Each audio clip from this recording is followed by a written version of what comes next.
वालेकुम दोस्तों, तुम देख रहे हो अपना पंजाब टीवी तो मेरा मेज़बान अफजाल अहमद। आज की वीडियो जो माशाल्लाह जनाब एक पहले झोटी और प्योर नीली दी दिखाओ जी कैमरा मासूम झोटी माशाल्लाह जनाब प्योर नीली दी जनाब झोटी पहला वारा माशाल्लाह जनाब ने डिलीवर किया है और आर्डर माशाल्लाह जनाब झोटी का तुम जनाब चेक करना है। यह देखो जी माशाल्लाह बड़ा खूबसूरत आर्डर और गुल माशाल्लाह जनाब बड़ा सोहना लगे।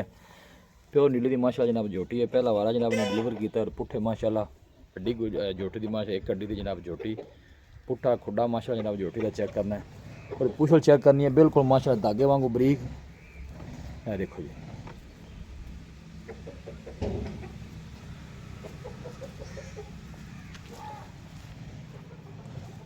और फेस माशाल्लाह जनाब झोटी का चेक करना और सिंगी बिल्कुल माशाल्लाह जनाब छोटी छोटी भजन थोड़ा छाड़ के नजर अपना टोरिया जी।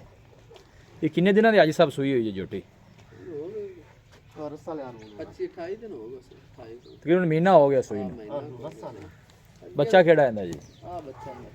कट्टा है कट्टी है कट्टा। लो जी इन्हें पीछे जनाब कट्टा है और कट्टा भी माशाल्लाह जनाब बड़ा खूबसूरत है। देखो जी जहरी गल है जरूरत नाल लोग बेचते हैं जी। घरेलू माशाल्लाह जनाब झूठी है और पूरे जिस्म से माशाल्लाह जनाब पशम है।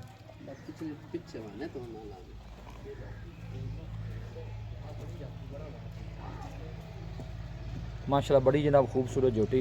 लोकेशन जनाब तहसील दीपालपुर डिस्ट्रिक्ट कुपवाड़ा जनाब साड़ी लोकेशन है और गोल देखो माशाल्लाह जनाब कैसा लगे है जी। जान दे उत्ते टोड़ा गया करा चलना फिरना माशाल्लाह जनाब झोटी का चेक करना। घरेलू झोटी है, कोई जनाब व्यापारी व्यापारी की नहीं है। पूरे जिस्म से माशाल्लाह जनाब पशम पहलन हो गए। झोटी की हाइट चंगी है, कद वेल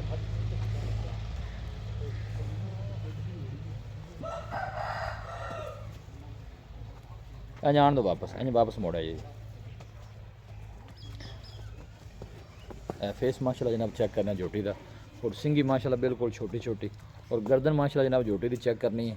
कद शान वेल माशाल्लाह जनाब हर पासों जानवर जनाब खूबसूरत। जान दो जी बन दो जी। ये सब दो टाइम दुध किन्ना को देंदी पई है इस टाइम? ऐसे मेरे को आओ 10 लीटर जी। ये टोटल है या बच्चे दे के फक्का जी? बच्चे थोड़ा बहुत छाड़ते। अच्छा जी 10 लीटर है मतलब झोटी को। तो की डिमांड की है झोटी की जी? ये घर दी कि वारपुर दी है जी? घर दी। अच्छा घर दी है।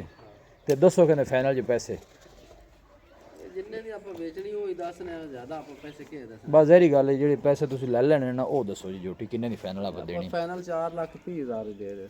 बाबा ठीक है खड़ी ना 4,30,000 दी। कोई प्यार मोहब्बत करके फाइनल किन्ने दी झोटी दे देनी?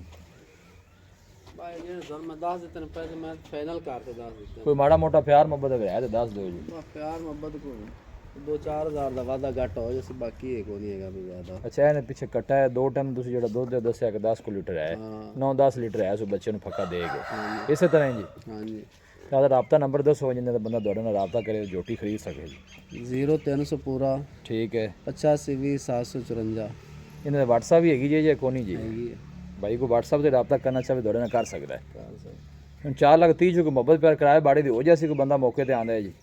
ਫਿਰ 2-4 ਹਜ਼ਾਰ ਬੰਦਾ ਕਰ ਕਰਾ ਜਾਂਦਾ। ਲਓ ਜੀ 4 ਲੱਖ ਤੇ फाइनल जो दो अंदाज देते हैं। ਲਓ ਝੋਟੀ ਮਾਸ਼ਾਅੱਲਾ ਜਨਾਬ ਬੜੀ ਸੋਹਣੀ ਹੈ और घरेलू ਝੋਟੀ ਮਾਸ਼ਾਅੱਲਾ ਜਨਾਬ ਥਣਾ ਛਣਾ ਦੀ ਪਾਸ ਹੈ ਕਲੀਅਰ ਹੈ ਜੀ बिल्कुल साफ मत ਲਓ ਜੀ ਥਣਾ ਦੇ ਜਨਾਬ ਕੋਈ ਵਾਧਾ ਘਾਟਾ ਹੈ ਮਾਲਕਾਂ ਦੀ ਜਨਾਬ ਗਾਰੰਟੀ ਹੈ। ब्रांड दी नाल पा दे। ਇਹ ਜਿਹੜਾ ਸੰਡਾ ਅੱਜ ਸਭ ਖੜਾ ਜੀ ਇਹ ਵੀ ਵੇਚਣਾ ਜੀ ਆਪ? संडा ले होने नहीं बड़ा प्यार मोहब्बत ना मंगे बेच लाने। अच्छा जी लो जी हाजी साहब का कहना है कि बंदा कोई प्यार नाल संडा जी ना मंगेगा तो चलो वो भी दे देंगे। हाले वैसे जहन उन्होंने नहीं है माशाल्लाह संडा मैंने बड़ा पसंद आया माशाल्लाह। देखो फेस संडे का जनाब कैसा है देखो जी। हाजी साहब शौक चंगे ने बाकी जो माल है उन्हें बाहर जाके बन दिता है तो उन्होंने कोई जरूरत सी झोटी उन्हें बेचनी है इस करके वीडियो लाई है। संडा भी नाल माशाल्लाह खड़ा है बड़ा खूबसूरत जी। है जनाब झोटी इन्हें बेचनी है 10 लीटर जनाब पक्का दुध है जनाब 2 टाइम का। लोकेशन जनाब तहसील दीपालपुर डिस्ट्रिक्ट कुपवाड़ा जनाब साड़ी लोकेशन है। अगली साइड तो जनाब तुहानू गुल चेक करा दी है। वीडियो जनाब पसंद आए वीडियो में लाइक और दोस्तों नाल जनाब शेयर जरूर किया करो। मिलांगे जनाब एक अच्छी और लाजवाब वीडियो के नाल। अपने मेज़बान अफजाल मैंने दो इजाज़त। अल्लाह ने कुबान।